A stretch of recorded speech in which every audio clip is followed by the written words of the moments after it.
The heart monitor beeps steadily beside the bed of a 72-year-old man in Asheville, North Carolina. But this is no ordinary medical device. When Richard Morrison's pulse spikes at 3 in the morning, it doesn't alert a hospital emergency room. Instead, encrypted signals shoot across secure networks to former CIA operatives in Texas, California, and Virginia. Men and women who once lived in the shadows immediately reach for weapons they swore they'd never touch again. Because Richard Morrison isn't just another elderly man worried about his health. He's a living vault of secrets that could topple governments, expose double agents still operating in the highest levels of power, and reveal operations that officially never existed. For 40 years, he's been the most protected retired spy in America, surrounded by a network of former agents who know that if Richard's heart stops beating, it won't be from natural causes. Someone out there still wants him dead. Someone powerful enough to make it look like a simple cardiac arrest. Someone who knows that the old man sleeping peacefully in that mountain town holds the key to scandals that would shake the intelligence community to its core. The question isn't whether they'll come for him. The question is, when they do, will a 72-year-old former spy still have what it takes to survive? And what secret could possibly be worth protecting with your last breath? Richard Morrison wakes every morning at 6:30, just as the sun begins to paint the Blue Ridge Mountains in shades of amber and gold. His small colonial-style house sits on a tree-lined street in Asheville, North Carolina, where neighbors wave from their porches and children ride bicycles down the quiet roads. The house is modest, painted a soft gray with white shutters, surrounded by carefully tended azalea bushes that bloom purple and pink each spring. Inside, everything speaks of an ordinary retirement. Family photos on the mantel, a worn leather recliner positioned perfectly for watching the evening news, stacks of mystery novels on the coffee table. But Richard Morrison is anything but ordinary. He follows the same routine every single day, with the precision of a man who spent decades living by protocols. After his morning coffee, black with no sugar, he walks 3 blocks to Miller's Diner on Lexington Avenue. The waitress, a cheerful woman named Linda, who's worked there for 20 years, doesn't even ask for his order anymore. 2 eggs over easy, wheat toast, bacon crispy, orange juice. He sits in the same booth by the window, reads the Asheville Citizen-Times, and leaves exactly 45 minutes later, with a friendly nod to Linda and a generous tip. By 9 o'clock, he's at Pritchard Park, setting up his portable chessboard on the same stone table he's claimed as his own for the past 8 years. Other retirees know his spot. Some days, old Walter Jenkins challenges him to a game, their friendly rivalry spanning hundreds of matches. Other days, younger players stop by, intrigued by the quiet old man who seems to see 10 moves ahead. Richard's appearance is unremarkable by design. He stands 5'9" with silver hair kept neatly trimmed, gentle grey eyes behind wire-rimmed glasses, and the slight stoop of a man his age. He wears khaki pants, button-down shirts in muted colours, and comfortable walking shoes. To everyone in Asheville, he's simply Richard Morrison, a retired insurance adjuster from Pittsburgh who moved south for the milder weather and the mountain views. But in his bedroom, next to the standard prescription bottles for blood pressure and cholesterol, sits that special heart monitor. It looks like any other home medical device, with its digital display showing pulse rate and rhythm, its wireless connectivity to upload data to doctors. Except this one has additional circuits hidden in its casing, circuits that detect not just cardiac irregularities, but specific patterns. 3 sharp increases in heart rate within 90 seconds trigger an alert. A sudden drop followed by a spike sends a different signal. And if the device is moved more than 50 feet from its designated location without the proper code being entered, emergency protocols activate automatically. Richard checks the monitor every morning and every night, a ritual as ingrained as brushing his teeth. He sees it not as a medical necessity but as insurance, the kind of insurance his former life demands. Most days pass without incident. Richard plays chess, tends his garden, shops at the Whole Foods on Tunnel Road, and attends the occasional community theatre production at the Diana Wortham Theatre. He's known for his quiet generosity, donating to local charities, helping elderly neighbours with yard work, volunteering at the public library on Thursday afternoons. He's the kind of neighbour people feel lucky to have. But sometimes in the late afternoon when the shadows grow long, Richard sits in his recliner and allows himself to remember. Fragments of another life flicker through his mind like an old film reel. The bitter cold of Berlin in 1979. The weight of a Makarov pistol hidden under his coat.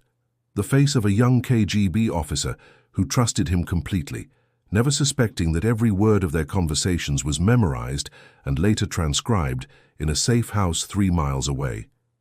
The extraction from Prague that went wrong, leaving 2 good agents dead and Richard running through medieval streets with a bullet wound in his shoulder. The years spent building a legend so perfect that even the Soviets' best interrogators believed every word. He doesn't indulge in these memories often. They belong to a different man, a different life. Richard Morrison, the insurance adjuster, has no use for them, until the evening when everything changes. It's a Tuesday in late October. Richard returns from his chess game just as dusk settles over Asheville. The temperature has dropped, and he can see his breath misting in the air as he climbs the steps to his front porch. He's thinking about the pot roast he's slow cooking for dinner, about the new John le Carré biography he started reading last night. He doesn't notice the dark sedan parked 3 houses down, engine off, windows tinted too dark to be legal in North Carolina. He doesn't see the man in the driver's seat, holding a camera with a telephoto lens, snapping photo after photo of Richard's house, his door, his windows. But his training, dormant for so many years, sends a prickle down his spine as he turns his key in the lock. Something feels wrong. Not obviously wrong, just off. The way shadows fall across his porch. The neighbor's dog that usually barks hasn't made a sound. A car he doesn't recognize parked on a street where everyone knows everyone's vehicles. Richard enters his house and locks the door behind him. He sets down his jacket. He walks to the kitchen and checks the pot roast. Everything appears normal, but that feeling doesn't go away. He moves to the bedroom and glances at his heart monitor. The display shows a steady 72 beats per minute, normal for a man his age at rest. He picks up his phone, an ordinary smartphone to all appearances, but opens an app disguised as a weather tracker. He enters a 4-digit code. The app's interface changes, revealing a security feed from 4 hidden cameras positioned around his property. He scrolls through the footage, rewinding to the moment he left for chess that morning. And there it is. At 2:15 in the afternoon, a man in a dark jacket walked slowly past Richard's house. Not unusual by itself, except the man stopped for 14 seconds, looking directly at the house. Then he raised his phone and took a photograph. Not a casual snapshot. A deliberate, focused photograph. The man was white, maybe 40 years old, athletic build, moving with the efficient grace of someone trained in surveillance. Richard's pulse quickens. The monitor registers 85 beats per minute, 90, 95. He forces himself to breathe slowly, using techniques learned decades ago. His heart rate drops back to normal range before it can trigger any alerts. But his mind is racing now, running through possibilities, calculating risks, considering options. After 40 years, has someone finally found him? He walks to his closet and pushes aside winter coats to reveal a small safe built into the wall, hidden behind false paneling. His fingers work the combination from muscle memory. Inside, underneath tax documents and his passport, sits a second phone. This one is older, a basic model from 5 years ago, but it's charged and functional. He hasn't turned it on in 3 years. Richard holds the phone in his hand, weighing his options. If he powers it on, if he makes that call, he'll be alerting the network. He'll be admitting that his quiet life might be over. He'll be pulling other people into potential danger. But if he doesn't, and this is real, he might not survive the week. The heart monitor beeps steadily in the background. 72, 73, 72. Richard makes his decision. He presses the power button and waits for the phone to come to life. Outside, in the dark sedan 3 houses away, the man with the camera starts his engine and drives slowly away. His job for today is complete. He's confirmed the target's location, documented his routine, identified entry and exit points. Tomorrow, the real work begins. Richard doesn't sleep well that night. He lies in bed, listening to every sound. The house settling, wind in the trees, a car passing on the street. Each noise makes him alert, his hand instinctively reaching for the nightstand drawer. where he keeps something that would surprise his chess-playing friends very much indeed. The heart monitor beeps its steady rhythm, but now it feels less like a medical device and more like what it truly is, a tripwire stretched across the threshold between his peaceful present and his dangerous past, waiting for someone to cross it and set everything in motion. If you want to know what happens when that tripwire is triggered, when the past Richard Morrison thought he'd escaped comes crashing back into his present, you need to stay with this story. Subscribe to this channel, leave a like, comment below, and share this video because what's coming next will show you that some secrets are worth dying for, and some friendships are stronger than any oath to any government. The question is, will Richard Morrison survive long enough to prove it? The letter arrives on a Thursday morning, slipped through the mail slot with the usual collection of grocery store flyers and credit card offers. Richard almost misses it. The envelope is plain white, no return address, his name and address written in generic block letters that could have been produced by any printer in any office in America. But when he picks it up, he feels the weight. There's something inside besides paper. Richard takes the envelope to his kitchen table and examines it carefully before opening. No suspicious bulges, no chemical smells, no powder residue. He knows he's being paranoid, but paranoia kept him alive for 30 years in the most dangerous profession on earth. Inside, there's a single photograph and a 3-word note. The photograph is old, printed on the kind of film stock they used in the late 70s and early 80s. It shows a younger version of Richard, maybe 35 years old, standing on a street corner in what he immediately recognizes as East Berlin. He's wearing a brown leather jacket and holding a newspaper. Behind him, barely visible, is the wall, that concrete scar that divided a city and a world. But it's not the wall that makes Richard's blood run cold. It's what he remembers about that exact moment. That newspaper contained a coded message. That street corner was a dead drop location, and the person who took this photograph had to have been standing less than 30 feet away, watching him commit an act of espionage that would have meant execution if he'd been caught. The 3-word note, printed in the same generic font, reads, "We remember, Ghost." Richard's hands don't shake. 40 years of training doesn't disappear, but his heart rate climbs 90, 100, 110. The monitor in his bedroom registers each spike. Ghost Protocol, the operation that ended his career in the field, the operation that officially never happened and was buried so deep that even most of the CIA's own internal historians don't know it existed. And now someone is reminding him that they know, they remember, they have proof. Richard doesn't wait. He walks calmly to his bedroom, opens the drawer of his nightstand and removes the old phone he powered up 2 nights ago. He dials a number from memory, a number he hasn't called in years, but could never forget. It rings 3 times before a woman's voice answers, crisp and alert despite the early hour. "Pacific Standard Time," the voice says. The words are meaningless. What matters is how Richard responds. "Actually, I prefer Mountain Time," Richard replies, using the recognition code that identifies him to the person on the other end. There's a pause, then the woman's voice changes, becomes warmer, more personal. "Richard, is that really you?" "Hello, Margaret. I'm sorry to break radio silence, but we have a situation."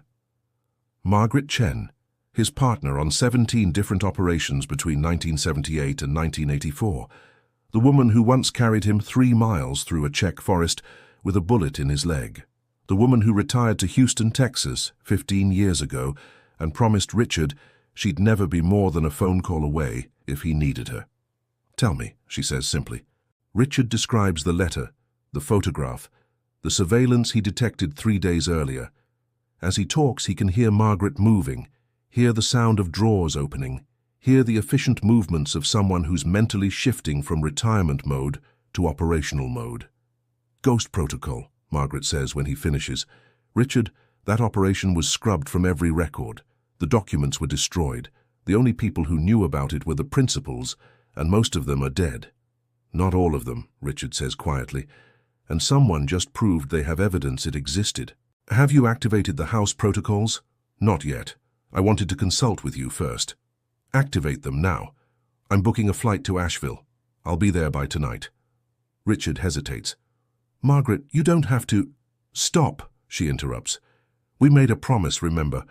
None of us gets left behind. None of us faces this alone. I'm coming. You do the same for me." She's right. He would. After the call ends, Richard moves through his house with purpose. To anyone watching, he's just an old man going about his daily routine, but his actions follow a specific protocol developed years ago for exactly this scenario. He goes to his basement, a finished space with concrete walls where he keeps his washer, dryer, and various storage boxes. In the corner, behind a metal shelving unit filled with old paint cans and gardening supplies, there's a section of wall that looks identical to the rest. Richard removes 3 specific paint cans, then presses a concealed button behind where they sat. A section of the wall, 4 feet wide and 6 feet tall, swings inward on hidden hinges. The room beyond is small, maybe 8 by 10 feet, with no windows and walls lined with soundproofing material.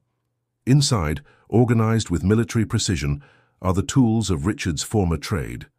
3 different passports, each with his photograph but different names, $20,000 in cash, divided into stacks of various denominations, a secure satellite phone, a laptop with encrypted hard drives, and weapons, a Glock 19, cleaned and maintained despite not being fired in 8 years, ammunition, a knife designed for combat, not cooking, and at the back of the room, in a fireproof safe, the documents, the files that prove Ghost Protocol existed, names, dates, operations, photographs, everything he kept as insurance, as protection against the day when someone might try to erase him along with the operation. Richard doesn't remove anything yet. He just needs to know it's all still there, still accessible. He closes the hidden room and repositions the paint cans. To any visitor, his basement looks exactly as it should, cluttered, dusty, and completely ordinary.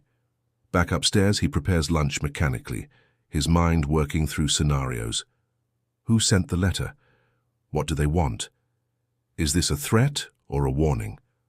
And most importantly, are they working alone, or is this the opening move of a larger operation? His phone rings. Not the old secure phone, but his regular smartphone. The screen shows a local number he doesn't recognize. "Hello? Mr. Morrison? This is Asheville Medical Associates. We're calling to remind you about your cardiology appointment tomorrow at 2 p.m. We'll need you to bring your home heart monitor so Dr. Patterson can download the recent data." Richard's blood runs cold. He doesn't have a cardiology appointment tomorrow. He's not scheduled to see Dr. Patterson until next month. And the real Asheville Medical Associates has never, in 8 years, called him with an appointment reminder. They send postcards. "Thank you for the reminder," Richard says calmly. "I'll be there." He ends the call. His heart rate spikes again. 105, 120. This time, he lets it climb, lets it cross the threshold. In his bedroom, the heart monitor's hidden circuits activate. The alert goes out on encrypted channels to 5 different locations across the United States. 3 former CIA operatives, 1 retired NSA analyst, and 1 former military intelligence officer all receive the same message on secure devices they've kept active for years, waiting for a call they hoped would never come. The message is simple. Richard Morrison, Asheville, NC. Protocol activated. Converge. Margaret Chen, already at Houston's George Bush Intercontinental Airport, sees the alert on her phone and quickens her pace toward her gate. She's not just coming to visit an old friend anymore. The network is activating. Richard is in immediate danger. In Portland, Oregon, a man named James Kowalski, 68 years old, owner of a successful microbrewery, walks out of a meeting with distributors and goes directly to his car. He makes a call as he drives, cancelling all his appointments for the next week. His wife will understand, she always does. She was NSA herself, once upon a time. In Virginia, just outside Alexandria, a woman named Patricia Donovan, 65, former military intelligence, sees the alert while having lunch with her book club. She makes her excuses, claims a family emergency, and is on the road within 30 minutes. Her husband died 3 years ago. Her children are grown. The only family that truly understands her, the only people who know what she's really capable of, are converging on North Carolina. And in Miami, Robert Chen, Margaret's younger brother and Richard's former technical support specialist, the man who built that special heart monitor, closes his electronics repair shop early and begins packing equipment. Where his sister goes, he follows. Always has. Always will. Richard sits in his house as the afternoon sun slants through his windows, knowing that help is coming, but also knowing that danger is closer. The fake appointment call wasn't subtle. It was a message. They know where he lives. They know his routine. They know about his heart condition, and they're giving him an opportunity to walk into a trap. But Richard Morrison didn't survive 30 years in the intelligence community by walking into obvious traps. He survived by being smarter, more patient and more ruthless than his enemies. He makes dinner, chicken and vegetables, and eats methodically while watching the evening news. To anyone observing, he's the same quiet retiree he's always been. But his mind is planning, calculating, preparing for the moment when whoever sent that letter, whoever made that call, decides to stop playing games and comes for him directly. The heart monitor beeps steadily. 82 beats per minute now, back to normal. But the alert has been sent, the network is in motion, and in a few hours Margaret will arrive, bringing with her all the skills and experience that made them one of the most effective teams in Cold War intelligence. Richard goes to bed at 10, following his normal routine. But he doesn't sleep.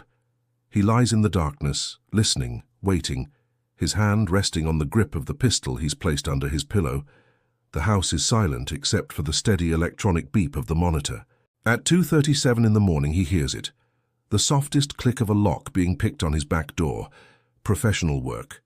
Quick and quiet. Most people would sleep right through it. Richard's heart rate spikes. 140. The monitor sends another urgent alert to the network. He doesn't move from his bed, doesn't turn on lights. He lies perfectly still in the darkness, the pistol now in his hand beneath the covers, and waits. Footsteps. 2 people moving with trained caution through his kitchen. They're good, very good. But Richard has the advantage of knowing every creaky floorboard in this house, every sound it makes, every way to move through it silently. The footsteps approach his bedroom. Richard can see shadows moving in the hallway, blocking the faint light from the street that usually filters through his living room windows. His finger rests on the trigger. After 40 years, is this how it ends? A home invasion in the night? Killed in his own bed like some amateur who never saw it coming? The bedroom door opens slowly. A figure enters, backlit by the hallway. Richard can see the silhouette of a weapon. "Don't move," a voice says. Female, professional, cold. "Keep your hands where I can see them." Richard doesn't move. His gun is still hidden under the covers, pointed at center mass of the intruder.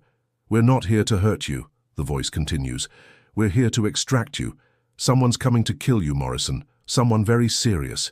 We're taking you somewhere safe." "Who sent you?" Richard asks calmly. "Does it matter? You're compromised. Your location is blown. You can come with us or you can die here. Your choice." Richard's mind races. This doesn't feel like an assassination. If they wanted him dead, he'd already be dead. But extract him? Take him somewhere safe?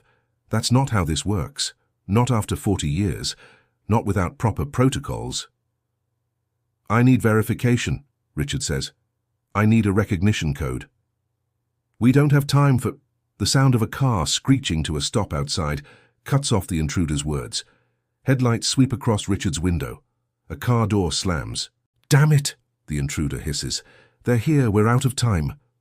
And that's when Richard's front door explodes inward with a crash that shakes the entire house. More footsteps, heavy and fast, shouting, the distinctive sound of weapons being chambered. The intruder in Richard's bedroom spins toward the new threat. "Go, go, go!" she shouts to someone Richard can't see. Gunfire erupts in Richard's living room. The sharp crack of pistols, the deeper boom of a shotgun, wood splinters, glass shatters. The heart monitor crashes to the floor, its screen going dark. Richard rolls out of bed, taking cover behind his dresser, his own weapon finally visible. 40 years of retirement haven't erased his training. His hands are steady, his mind is clear, but his 72-year-old body isn't what it used to be. The bedroom fills with smoke and confusion. The female intruder returns fire down the hallway. Someone screams. The house has become a war zone. And through it all One thought burns in Richard's mind. Margaret. She's coming. The network is converging. He just has to survive long enough for them to arrive. But as bullets tear through his walls and strangers fight in his home, Richard wonders if this time, after all these years of staying one step ahead, he's finally run out of moves. What do you think is happening here? Are these intruders really trying to protect Richard, or is this something more sinister? Drop your thoughts in the comments. This story is about to take a turn that will change everything you think you know. The firefight lasts less than 90 seconds, but to Richard, crouched behind his dresser with his heart hammering at 160 beats per minute, it feels like hours. When the shooting finally stops, 3 bodies lie in his house. 2 in the living room, 1 in the hallway just outside his bedroom. The woman who claimed to be extracting him is gone, escaped through Richard's back door, along with at least 1 other person. Richard rises slowly, his pistol still raised, checking each body with the systematic efficiency of his training. All 3 are dead. All 3 are men he doesn't recognize. Late 30s to mid-40s, military bearing, professional equipment, but no identification, no wallets, no phones, nothing that would tell him who they worked for or why they came.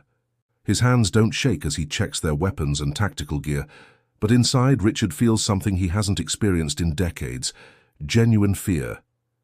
Not for his life. He made peace with the possibility of dying in the field long ago.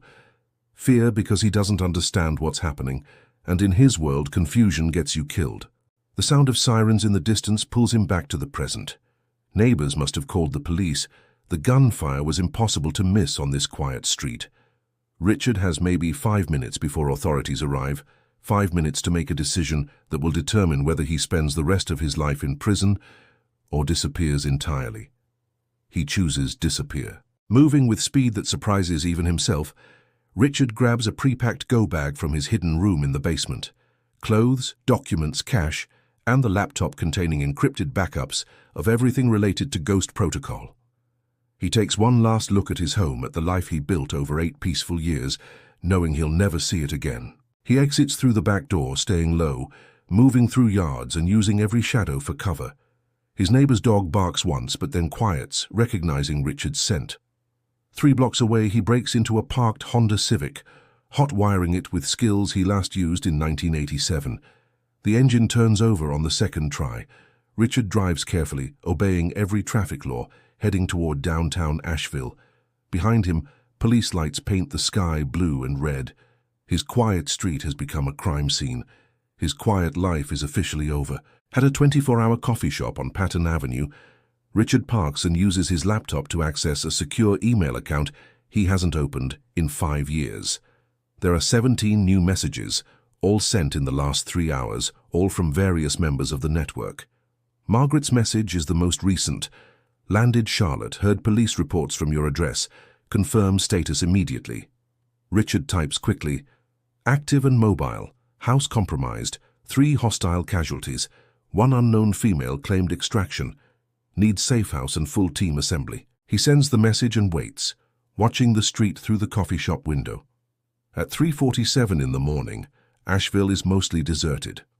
A few late-night workers, some college students stumbling home from bars, a homeless man pushing a shopping cart. The response comes in less than 2 minutes. Safe house coordinates uploading. James arrives 0800, Patricia 1100, Robert 0600.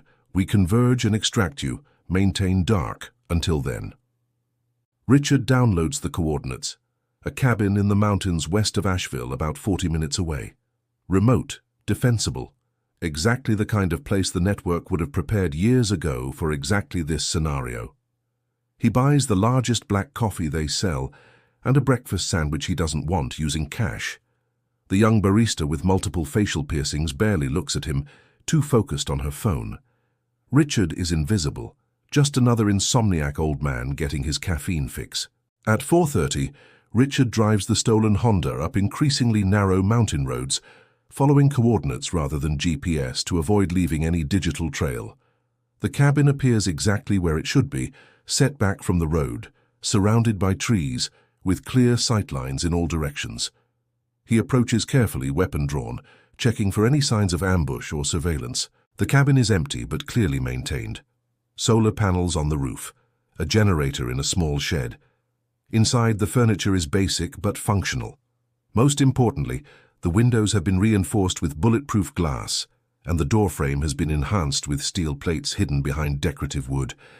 This isn't just a cabin, it's a fortress designed to look like a vacation rental. Richard conducts a complete security sweep, then allows himself to sit for the first time since the attack. His body reminds him sharply that he's 72 years old. His back aches, his knees protest. The adrenaline that carried him through the firefight and escape is wearing off, leaving exhaustion in its wake. But he can't rest yet. He opens his laptop and begins pulling up the Ghost Protocol files. It's time to remember everything, time to figure out exactly what secret someone is willing to kill for after 40 years. Ghost Protocol.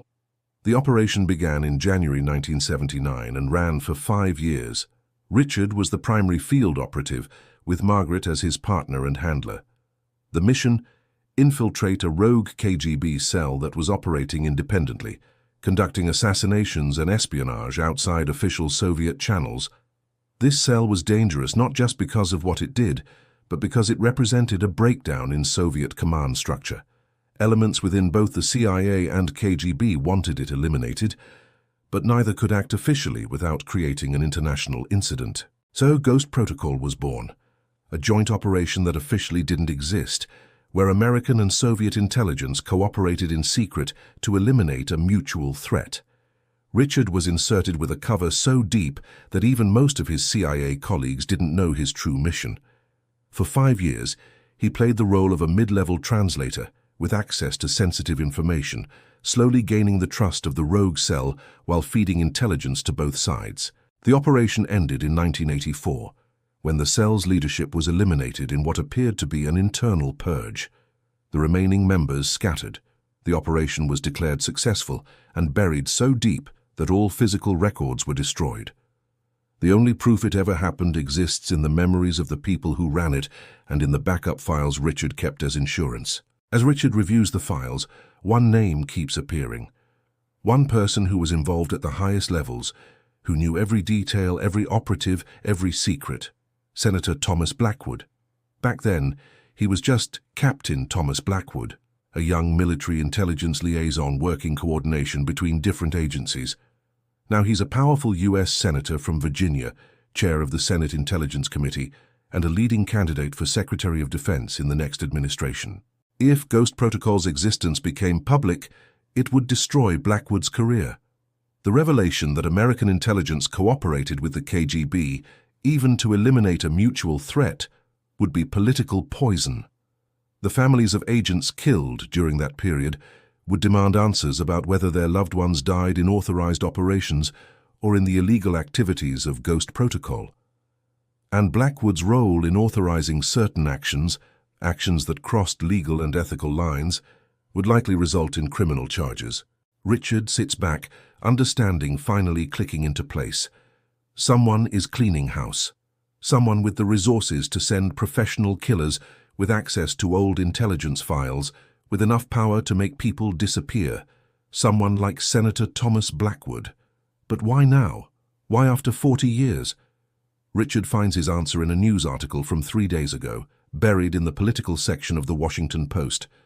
Senator Blackwood frontrunner for Defense Secretary position. Background check process to begin immediately. The most thorough background check in government. Every operation, every decision, every skeleton in every closet examined by career investigators who can't be bought or intimidated. If they discovered Ghost Protocol, if they started pulling threads, the whole operation would unravel, and Blackwood would be ruined, unless everyone who could testify about it was dead. Richard creates a list of everyone involved in Ghost Protocol at command level. 12 names. He cross-references them with obituaries and death notices. 8 are already dead, most from natural causes over the years, but 3 died in the last 6 months. A car accident in Maryland, a home invasion in Oregon that went wrong, a hiking accident in Colorado. That leaves 4 people alive who know the complete truth: Richard Morrison, Margaret Chen, James Kowalski, and Patricia Donovan. The same 4 people now converging on this cabin in the North Carolina mountains. They're not gathering to protect Richard. They're gathering because they're all targets. Blackwood is systematically eliminating everyone who could expose Ghost Protocol, and the network, by activating, has made his job easier by putting them all in one location. Richard's hands grip the edge of the table. He's made a terrible mistake. He's endangered everyone he cares about by calling them here. The sound of a vehicle approaching pulls him from his thoughts. It's just past 6 in the morning and the sky is starting to lighten. Richard moves to the window and sees a Jeep Cherokee pulling up to the cabin. A man gets out. Robert Chen, Margaret's younger brother, 63 years old but moving like someone 20 years younger. Robert approaches the door with proper caution, and Richard recognizes the specific pattern of his knock. 3 quick, 2 slow, 3 quick. The recognition code they established decades ago. Richard opens the door, and for a moment the two men just look at each other. Then Robert grins, the same mischievous smile Richard remembers from operations where Robert's technical genius saved their lives more than once. "You look terrible," Robert says. "You look old," Richard replies. They embrace, the kind of hug men share when they've faced death together and survived. "I brought equipment," Robert says, gesturing to the Jeep. "Scanners, jammers, secure communications. If Blackwood's people are tracking us, we'll know and we can fight back." Over the next 5 hours, the rest of the team arrives. Margaret at 7:30, looking exactly as Richard remembered, slim, sharp-eyed, moving with the efficiency of a woman who wastes no motion. James Kowalski at 8:15, bigger and grayer, but still carrying himself like the Marine he once was. And finally, Patricia Donovan at 11, elegant in expensive, casual clothes that hide the tactical awareness in every movement. They gather around the cabin's main table, 5 people who haven't been in the same room in over 30 years, and Richard tells them everything: the letter, the photograph, the attack at his house, and his conclusions about Blackwood. When he finishes, the silence is heavy. "Son of a bitch," James finally says. "That ambitious little prick is trying to kill us to protect his political career." "Not just political," Patricia adds. "If he becomes Secretary of Defense, he'll have control over the entire military intelligence apparatus. He could bury Ghost Protocol so deep it would never surface, but only if we're not around to testify." "So what do we do?" Margaret asks, looking at Richard. "Run? Hide? We could disappear, all of us. New identities, different countries." Richard shakes his head. "He'd find us eventually. He has too many resources, and even if we stayed hidden, we'd spend the rest of our lives looking over our shoulders." "Then we fight," Robert says quietly. "We expose Ghost Protocol, go public with everything. Destroy Blackwood before he destroys us." "That's suicide," Patricia says. "We'd be admitting to operations that were never authorized. We could all face charges, prison time." "Better than being dead," James counters. Richard stands and walks to the window, looking out at the mountains. The morning sun makes the autumn leaves glow gold and red. Beautiful, peaceful.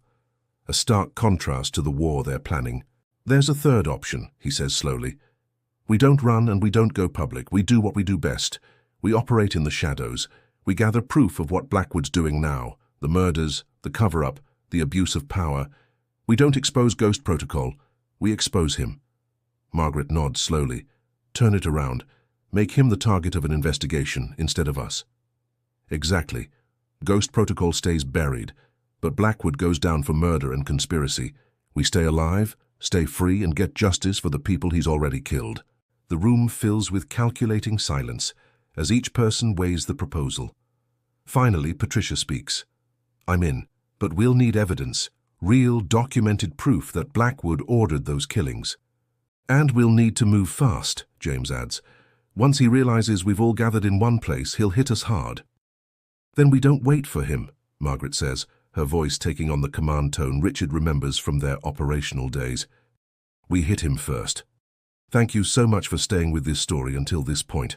I want to tell you that the best is yet to come. These 5 former spies are about to launch an operation that will make their Cold War missions look simple by comparison. Stay with us to see how they turn the tables on one of the most powerful men in Washington." The planning session lasts 6 hours. Robert sets up his electronic equipment around the cabin, creating a secure perimeter that will detect any approach within half a mile. Patricia uses her old military intelligence contacts to access personnel records and travel logs. James begins analyzing the suspicious deaths of their former colleagues, looking for patterns and proof. Margaret coordinates everything, dividing tasks and setting timelines, just like she did during their operations decades ago.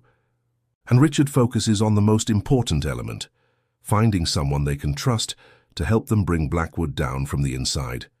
By late afternoon, they have a plan. It's risky, potentially deadly, and requires them to resurrect skills they haven't used in decades, but it's their only chance. "We need to access Blackwood's communications," Margaret says, pointing to notes spread across the table. "Phone records, emails, text messages. Somewhere in there will be evidence connecting him to the killings."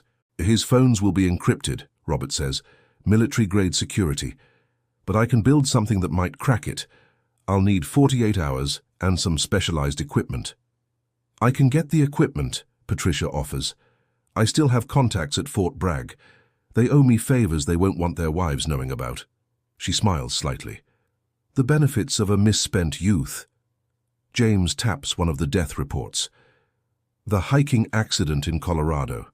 Mark Patterson, our old logistics coordinator. The official report says he fell from a cliff trail. But Mark was an experienced climber. I served with him in the Rangers. He wouldn't make rookie mistakes." "Can you get to the scene?" Richard asks. "Look for evidence the investigators missed?" "I can be in Colorado by tomorrow morning. Give me 72 hours. Margaret turns to Richard. "What about you? What's your play?" Richard has been thinking about this all day. "I'm going to do something crazy. I'm going to contact the woman who broke into my house." The room goes silent. "Richard, she could be working for Blackwood," Margaret says carefully. "I don't think so. If she was, she would have let those men kill me. Instead, she tried to extract me. She said someone was coming to kill me, and she was right. I think she's part of a different operation. Maybe FBI, maybe CIA internal investigation. Someone else who suspects Blackwood." "That's a hell of a gamble," James mutters. "Everything we're doing is a gamble. But if there's someone else investigating Blackwood, someone with official resources, we need to make contact. We can't do this completely alone." Patricia leans forward. "How will you find her? She disappeared." Richard pulls up security footage on his laptop, images captured by the hidden cameras in his house before they were destroyed. He zooms in on the woman's face. "She's professional, but she made one mistake. She spoke to me, I can identify her voice, and she left trace evidence at my house. Robert, can you analyze this footage? Enhance the image, maybe get a clear identification." Robert studies the screen. "Yeah, I can work with this. Give me a few hours." The group disperses to their tasks. Margaret makes encrypted calls to other former operatives, carefully feeling out who might still be trusted, who might provide resources without asking too many questions. Patricia drives to Fort Bragg, 3 hours away, using one of the fake IDs Robert created years ago. James catches a flight to Denver. Richard and Robert work side by side at the cabin's table, Richard providing context about the attack, while Robert runs the footage through sophisticated enhancement software on his portable server. "You know this is insane, right?" Robert says as he works. "We are 70-year-old retirees going up against a United States senator with unlimited resources and the willingness to kill." "Would you rather wait for him to kill us?"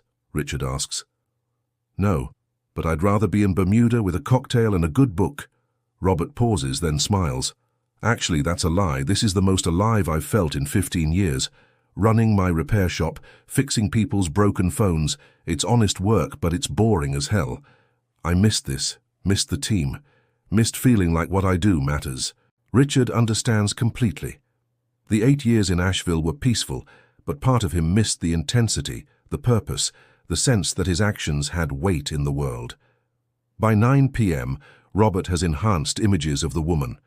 She's approximately 35 to 40 years old, athletic build, brown hair worn short, a small scar above her left eyebrow.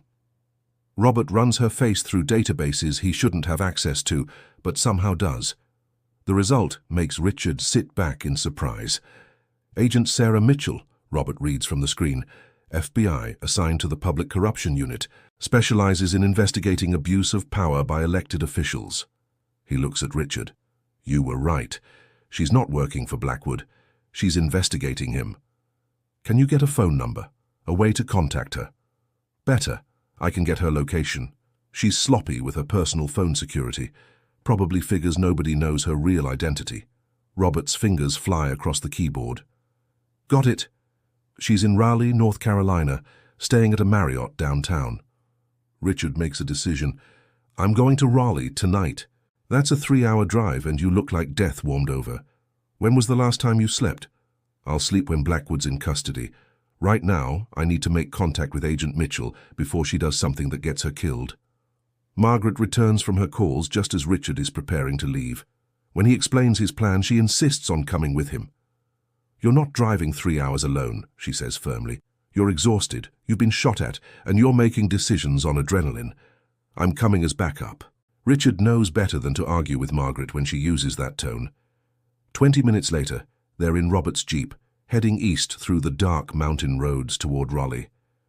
The drive is quiet at first. Margaret handles the wheel while Richard watches the road behind them for any signs of pursuit, but as they leave the mountains and hit the interstate, Margaret speaks. Do you ever regret it? The life we led? Richard considers the question. Sometimes. I think about the relationships I never had, the normal life I sacrificed, but then I remember what we accomplished. The lives we saved, the disasters we prevented. Would I change it? No.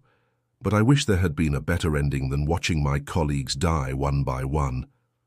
We're going to stop that, Margaret says with quiet intensity. Blackwood's going to pay for what he's done. For Mark, for Jennifer, for Thomas, for all of them. They arrive in Raleigh at 12:30 a.m. The Marriott downtown is a tall glass tower catering to business travelers.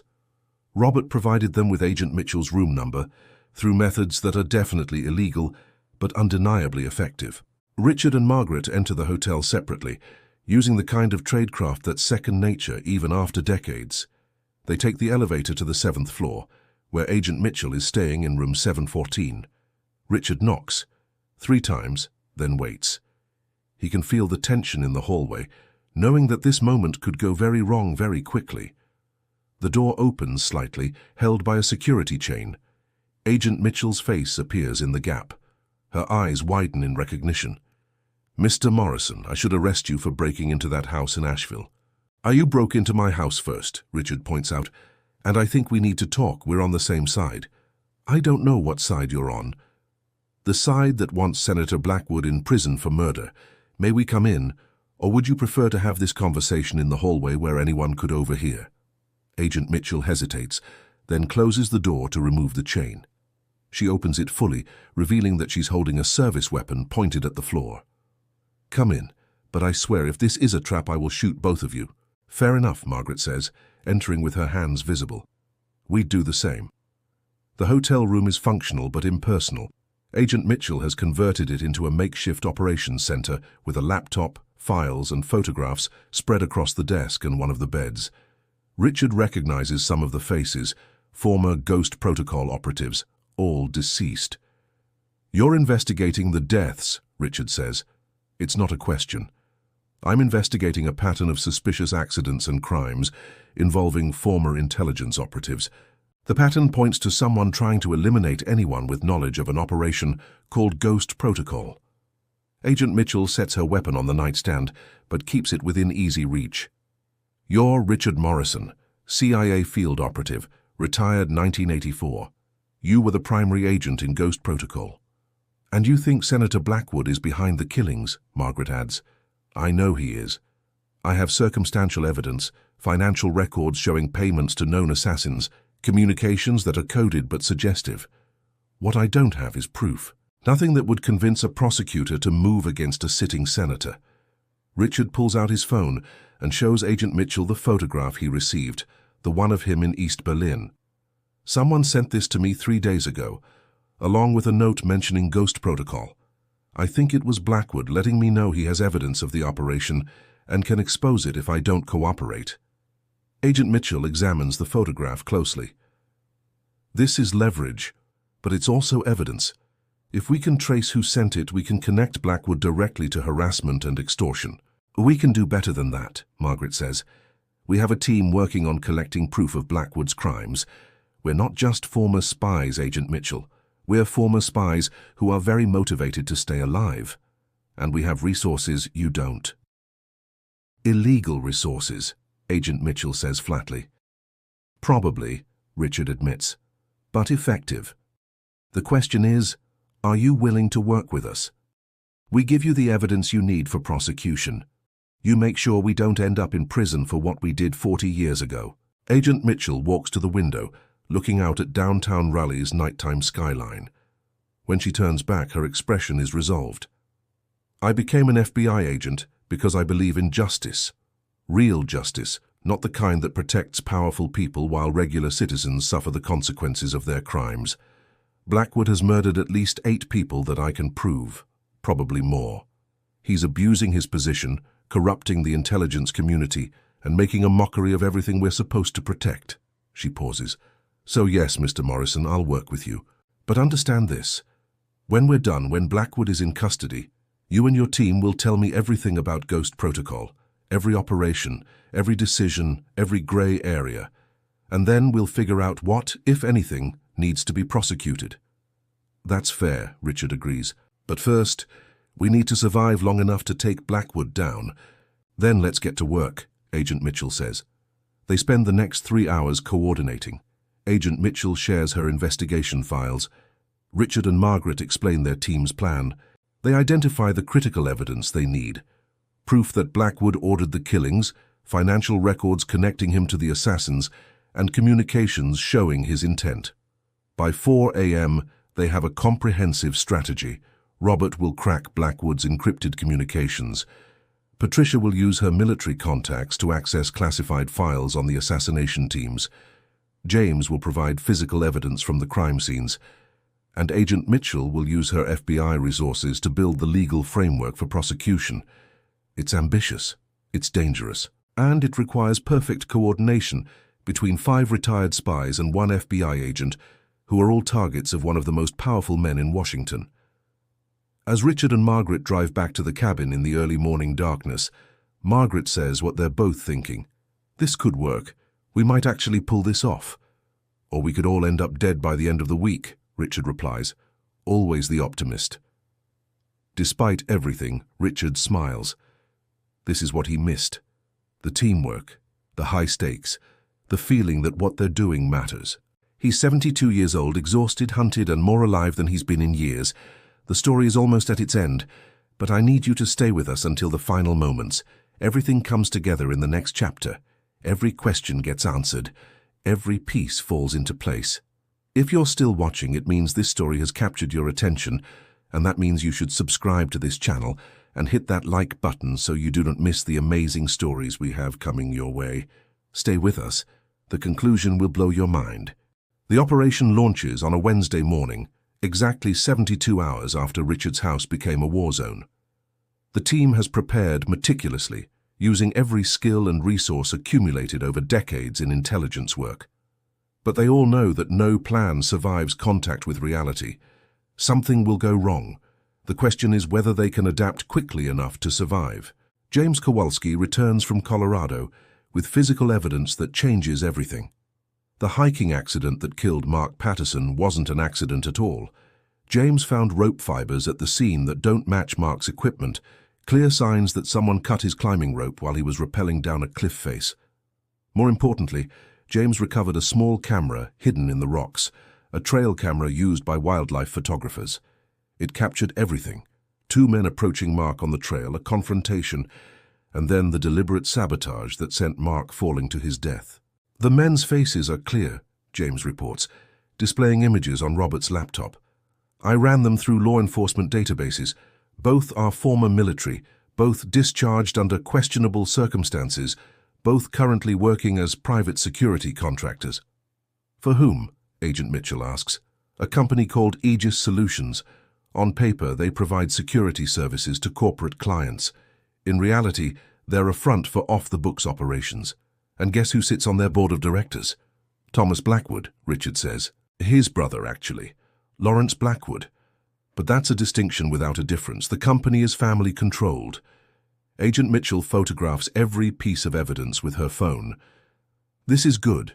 This connects the killings to a company associated with Blackwood. But we need more. We need his direct involvement. That's where Robert's technical work becomes crucial. After 48 hours of continuous effort, fueled by coffee and the kind of focused intensity that made him legendary in his CIA days, Robert cracks Senator Blackwood's encrypted phone system. "I can't access his official Senate communications," Robert explains. "Those systems are too secure, too monitored." But Blackwood makes the same mistake everyone makes when they're trying to hide something. He uses a second phone, a burner he thinks is untraceable. He's careful about what he says on it, but he's not careful enough. Robert pulls up a series of text messages exchanged between Blackwood's burner phone and another untraceable number. The messages are coded, but the meaning is clear to anyone with intelligence experience. The package needs to be delivered.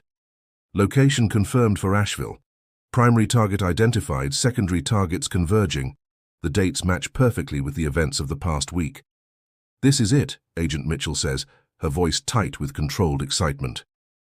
"This is enough to get a warrant, to start a formal investigation. With this and the physical evidence from Colorado, I can convince my superiors to move forward." But Margaret shakes her head. "Not yet. Blackwood has too many friends in high places. If you move now through official channels, he'll hear about it before you can act. He'll destroy evidence, activate his lawyers, maybe even run. We need to force his hand first." "How?" Patricia asks. Richard has been thinking about this for hours. "We use what he fears most. We threaten to expose Ghost Protocol. Not actually expose it, but make him think we're about to. Force him to act desperately, to make mistakes we can capture and document. That's incredibly risky," Agent Mitchell says. "If he feels cornered, he might escalate, send everything he has to kill all of us at once." "I know," Richard says quietly, "but it's the only way to get him to reveal himself completely. Right now, he's working through intermediaries, keeping his hands technically clean. We need him to take direct action, something so obvious and illegal that even his political connections can't protect him.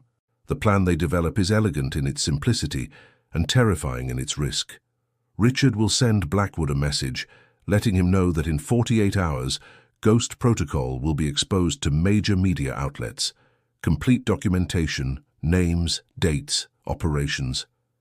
Everything that will destroy Blackwood's career and potentially result in criminal charges. It's a bluff. They won't actually expose Ghost Protocol. But Blackwood doesn't know that. "He'll come for us," Margaret says. "He'll throw everything he has at this location." "Exactly. And when he does, we'll be ready." Agent Mitchell documents everything. The assault, the attempted murders, Blackwood's direct involvement. And then we have him. Agent Mitchell looks at each of them in turn. 5 people who should be enjoying retirement, playing with grandchildren, taking cruises. Instead, they're preparing to use themselves as bait for a trap that could easily get them all killed. "I can't officially authorize this," she says. "This operation isn't sanctioned. If something goes wrong, the FBI won't back you up." "We know," Richard says. "We've been running unauthorized operations for 40 years. We're comfortable with it." "But I'll be here," Agent Mitchell continues, "documenting everything, and I'll have backup positioned close enough to respond if things go completely sideways. You won't be completely alone." Thursday evening, Richard sends the message. It's simple, delivered through an anonymous email account to Blackwood's office. "Senator Blackwood, Ghost Protocol documentation will be delivered to the Washington Post, New York Times, and CNN at 8 p.m. Friday. Your career ends in 24 hours. There is nothing you can do to stop this. Richard Morrison." They don't have to wait long for a response. Within 3 hours, Robert's security perimeter detects unusual activity, phone signals appearing where there shouldn't be any, infrared signatures suggesting people moving through the forest toward the cabin. "They're coming," Robert announces calmly. "I count at least 8 individuals approaching from 3 directions, professional movement patterns." The team springs into action with the practiced efficiency of their old operational days. Margaret coordinates defensive positions. James, a former Marine, takes the high ground position on the cabin's 2nd floor with a hunting rifle borrowed from Patricia's contacts. Patricia herself positions at the back door, covering the most likely breach point. Robert continues monitoring electronics, tracking every approaching hostile. And Richard positions himself in the main room, visible through the front windows, looking every bit like an old man, trapped and waiting to die. But hidden from view is his weapon, loaded and ready. And next to him, recording everything, is Agent Mitchell, with multiple cameras positioned to document whatever happens.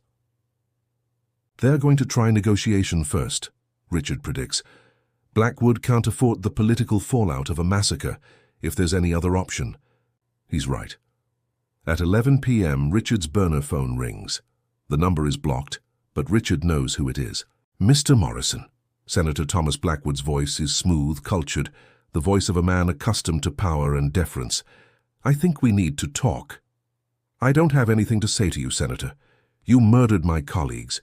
You sent men to kill me in my own home. The only conversation I'm interested in is the one you'll have with prosecutors. You're making a mistake. Blackwood's tone hardens. Ghost Protocol was buried for good reason. Exposing it will hurt a lot of people, including your former colleagues who are still alive. Their pensions could be revoked. They could face charges. Is that really what you want? What I want is justice for Mark Patterson, for Jennifer Collins, for Thomas Dunn, for all the people you killed to protect your political career. I've killed no one, Blackwood says coldly. I don't know what paranoid fantasies you've constructed, but I had nothing to do with those unfortunate accidents. Then you won't mind if I expose Ghost Protocol. If you're innocent, you have nothing to fear. There's a long pause. When Blackwood speaks again, the cultured veneer is gone. You stupid old man. You have no idea what you're dealing with. I have resources you can't imagine. I can end you with a phone call. Then make the call, Senator. I'm not hiding. Richard ends the connection. His heart is racing. The monitor, a new one Robert built, registering 120 beats per minute. But his hands are steady. Everything is in motion now. No going back. That should do it, Agent Mitchell says quietly. He threatened you directly. I have it recorded. Now we wait, Margaret says from her position. They don't wait long. At 11:45, the assault begins, not with subtlety or stealth, but with overwhelming force. 8 men armed with automatic weapons approach the cabin from multiple directions. Robert's electronic countermeasures activate, jamming their communications, making coordination difficult, but they're professionals. They adapt. The first shots shatter windows. Return fire from James's position drops one attacker immediately. Patricia's position at the back door erupts in gunfire as 2 men try to breach. Margaret coordinates everything with calm command, decades of experience keeping her voice steady even as bullets tear through the cabin's walls. Richard stays low, protected by the reinforced walls, letting his team handle the defense. His role isn't to fight. His role is to survive long enough for Agent Mitchell to document everything. And document she does. Multiple cameras capture the assault from different angles. Audio recorders capture the attackers' orders to each other, their references to the senator's instructions, their discussions of cleaning up the loose ends. The firefight lasts 12 minutes. When it's over, 3 attackers are dead, 2 are wounded and surrendering, and 3 have fled into the forest. The cabin is a wreck, bullet holes everywhere, windows shattered, furniture destroyed. But all 5 members of the team are alive, protected by the cabin's hidden reinforcements and their own tactical expertise. Agent Mitchell is already on her phone, calling in FBI backup, ambulances, law enforcement. But more importantly, she's uploading her documentation to secure FBI servers, creating a permanent record that can't be destroyed or suppressed. We have him, she says, her voice shaking with adrenaline and triumph. We have everything. The assault, the murder attempts, the direct threats, the connection to the attackers. Blackwood is done. 2 weeks later, Senator Thomas Blackwood is arrested at his home in Virginia. The charges include conspiracy to commit murder, abuse of power, obstruction of justice, and a dozen other federal crimes. The evidence is overwhelming, documented with the kind of precision that only former intelligence operatives could provide. The story makes national headlines, but the public version is carefully sanitized. The media reports that Blackwood ordered killings to cover up financial crimes and political corruption. Ghost Protocol remains classified, buried even deeper than before. The CIA and FBI work together to ensure that particular secret stays protected. For Richard Morrison and his team, the victory is bittersweet. They survived, they got justice for their fallen colleagues, and they protected the reputation of an operation that, despite its questionable legality, genuinely served national security interests. But they can never go back to their quiet lives. Richard's house in Asheville is sold. His identity as Richard Morrison is retired. With Agent Mitchell's help and the CIA's grudging cooperation, he receives a new identity, a new home, a new chance at the anonymous retirement he thought he'd lost forever. But this time, he's not alone. The 5 members of the team, Richard, Margaret, James, Patricia, and Robert, all relocate to the same small town in Montana. Far from the mountains of North Carolina, far from the politics of Washington, but close to each other. They buy properties within walking distance, establish new covers, and begin building the retirement they all deserve. They gather every Tuesday evening for dinner, rotating between houses. They share meals, share stories, share the comfortable silence of people who've been through hell together and came out the other side. No one understands them the way they understand each other. No one else lived the lives they lived, carried the secrets they carried, survived the dangers they survived. Margaret takes up painting, creating beautiful landscapes of the Montana wilderness. James opens a small brewery, crafting beers with names only the team understands: Ghost Protocol IPA, Cold War Lager, Defector's Blonde. Patricia writes a novel, fiction carefully disguised to hide the real experiences that inspired it. Robert runs a security consulting business, helping people protect their digital lives without revealing just how much he knows about breaking into them. And Richard. Richard teaches chess at the local community center. He sits with students young and old, teaching them strategy, teaching them to think several moves ahead, teaching them that patience and planning can overcome superior force. But his favorite student is a 10-year-old girl named Emma, who shows a remarkable aptitude for the game. She's smart, observant, and asks questions that reveal a tactical mind beyond her years. "Mr. Morrison," she asks one afternoon after defeating him in a particularly brilliant game, "were you a spy or something? You think about things differently than normal people." Richard smiles, the same gentle smile his neighbors in Asheville knew. "Just a boring insurance adjuster, Emma. But I've played a lot of chess in my life. You learn to see patterns. My dad says you can tell a lot about people by how they play chess. He says you play like someone who's used to high stakes. Your father sounds like a wise man." Emma grins. "He's FBI. He says you and your friends are interesting people. That's his word when he thinks something's going on, but he can't prove it." Richard sets up the board for another game. "Well, I'm just a retired old man who enjoys chess and good company. Nothing interesting about that." But as Emma makes her opening move, Richard reflects on how true that statement actually is. He is retired. He does enjoy chess and good company. The fact that he's also a former spy who helped bring down a corrupt senator is just additional context. That evening, the team gathers at Richard's house. They sit on his porch as the sun sets over the Montana mountains, painting the sky in shades of orange and purple. Margaret brings wine. James brings fresh bread from his brewery's kitchen. Patricia brings her latest chapter for them to critique. Robert brings news that Blackwood's trial is scheduled for next spring, that the prosecution's case is airtight, that justice will definitely be served. "To Mark," Richard says, raising his glass, "to Jennifer, to Thomas, to everyone who didn't make it to this porch. To the ones we lost," the others echo, raising their glasses. They drink in silence, remembering friends and colleagues, remembering operations and narrow escapes, remembering a life that seems almost impossible now that they're living in peace. "You know what I realized?" James says after a while. "That heart monitor of yours, Richard. It wasn't just about keeping you alive medically. It was about keeping us connected, making sure none of us were ever truly alone." "Robert's idea," Richard says, nodding toward the younger man. "When he built it 8 years ago, he said it was about security, but I think he knew even then that what we really needed was the knowledge that someone was watching out for us, that we still mattered to each other." "Still do," Margaret says softly. Always will. As darkness falls and the stars emerge above Montana, 5 elderly people who once operated in the deepest shadows now sit in comfortable light, surrounded by friendship, protected by loyalty, and finally at peace with the lives they lived and the choices they made. Richard's heart monitor, a new one, simpler without the tactical features, beeps steadily at 72 beats per minute. Calm, healthy. The rhythm of a man who can finally sleep without fear, who can wake without wondering if this is the day his past catches up with him. Because his past is sitting right here on this porch, drinking wine and eating bread, sharing stories and making plans for tomorrow. And that past, for all its darkness and danger, also included moments of incredible courage, genuine friendship, and the satisfaction of knowing that what they did mattered.